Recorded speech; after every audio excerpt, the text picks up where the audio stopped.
Welcome to the new UI widget tutorials. This tutorial is about cursors. Components like resizable, rotatable, splitter, drag and others can change the cursor. You can change your cursor set to change default cursor textures. Use create new UI widget cursors to create your own set and specify textures and hotspots. Then specify the set in the cursors field of the mentioned components. Or add the cursor's price selector component to the root canvas.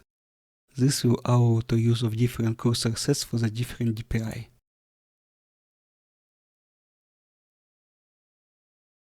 In some cases, you can notice a difference between the cursor position and the component position. The component is lagging behind the cursor. It happens because used a hardware cursor.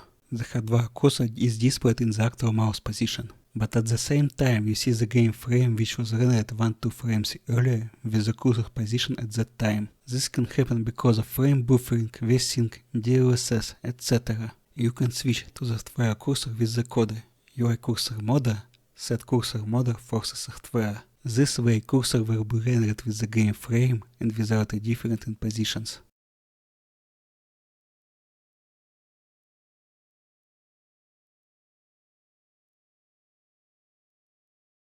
That's all, thanks for watching.